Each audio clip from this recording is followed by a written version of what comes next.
Thank you all for taking time out of your hectic schedules. Sorry, Mayor Bima Arya, one of our rising political stars. Um, you know, Bali is always a great place to come, as we've seen from the survey. And last night we got a bit of extra excitement. I don't know if at 2:30 in the morning you were woken up by a bit of a tremor, right? I was just trying to go to bed, so I was facing the choice between going to sleep or evacuating. Easy choice for me. I went right back to bed. So, and then this morning I was chatting with Mr. Jose Viñals, Senate Charter Chairman. Aside from the physical earthquake overnight, we also had a bit of a financial earthquake with the Nasdaq plummeting 4% and the the S&P 500 plummeting 3%. I think the Dow also. So I was asking the chairman, which one do you prefer, the tectonic earthquake or the financial earthquake? So you can have your choice. But I do think by coincidence, by luck, we're all meeting up this week here in Bali at a very fascinating time, right? Obviously, we are now seeing considerable turmoil in currency markets, especially emerging markets currencies. The trade war between the USA and China is now about 6 months old, and just got escalated to a new chapter. On the other hand, NAFTA was just concluded, right?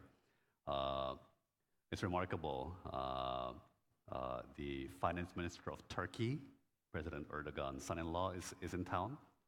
I understand, in fact, I think I read in Bloomberg that the finance minister of Pakistan and his team are in town for meetings with the IMF on a potential bailout package for Pakistan. So really a remarkable time for all of us to be meeting up here in Bali this week.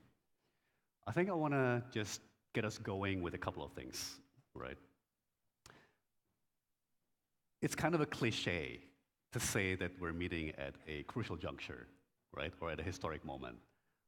But one thing that I will say is, I think, including based on my informal chats here and there with various policymakers, I think we're on the verge of pretty considerable tectonic shifts, right? No pun intended. In particular, I think with respect to the US dollar. So I think if you really trace back a lot of the turbulence in recent months, obviously emerging markets currencies are under pressure because of the rising exchange rate of the US dollar and the rising interest rates on the US dollar, right? And then US sanctions, like the biggest and most potent threat that Washington always has to threaten sanctions is the threat to cut off people from the dollar clearing system and the dollar financial sector, right? And it's quite remarkable to me that you have people as high up as German Chancellor Angela Merkel and French President Emmanuel Macron issuing statements saying, we need to get away from the dollar. We need to give a more prominent role to the euro. And even more shockingly, they even said, we need to build a parallel global payment system as an alternative to SWIFT, right? So again, the US dollar currently accounts for about 70% of global reserves. It accounts for maybe 90% of the daily turnover in the currency market are crosses against the US dollar, right? Obviously, the dollar is not going anywhere. It's not going away. Frankly, what probably global policymakers will aim to achieve is to maybe get the dollar down from 70% of reserves down to like 60 or 55. At 55 or 60, the dollar would still be very dominant, right? But what is a challenge today is not its dominance, but really its over-dominance, right? And it's causing significant problems from emerging markets currencies down to unilateral action from Washington. Now, the second thing that I would say is like this, taking it a bit closer to home. You know, with the pressure that emerging markets are under, all the eyes are now on Argentina, all the eyes are now on Turkey, all the eyes are now on India, Indonesia, right? You know, for me, times like this is always more interesting, frankly. You know, I first joined the cabinet almost exactly 3 years ago, first as trade minister, and that was the last time that our currency, the rupiah, was under this kind of pressure, right? That was the last time the rupiah was flirting with the 15,000 rupiah per US dollar level. And what was the result? The pressure that we were under caused the government to launch the biggest reform drive that we probably saw in 15 or 20 years, right? You know, in Indonesia, we have this old saying that I will never get tired of, which is that good times leads to bad policy, and bad times leads to good policy, right? And this probably is true not only for Indonesia, but for a lot of countries, right? If you look back to the European sovereign debt crisis, you know, Portugal, Ireland, Greece, they triggered massive structural reforms, right? Spain, in particular, reformed their labor markets. Ireland reformed their financial sector.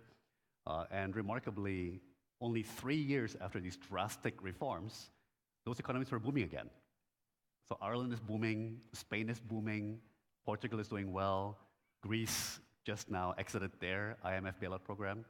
But the point is, unfortunately, a lot of times you need pressure. Hopefully, we don't go as far as crisis, but oftentimes, indeed, crisis does trigger reform. And sad to say, very few countries or very few societies in the world are able to do reform preventively or preemptively, right? So one upside that I see from the current market turmoil and the current market pressure is, I think this is going to trigger a fresh wave of reforms. And again, I'll save this for the interactive portion of this session.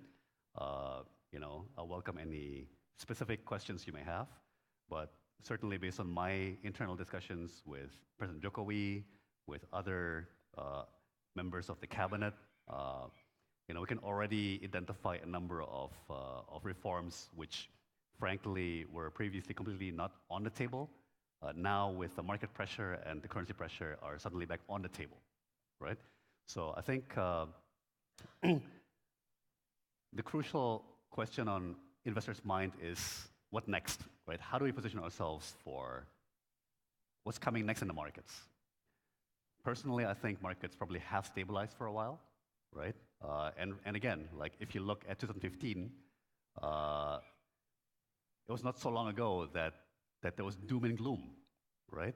I remember I joined the cabinet August 2015. The currency pressures, you know, the shock devaluation of the renminbi was like November 2015.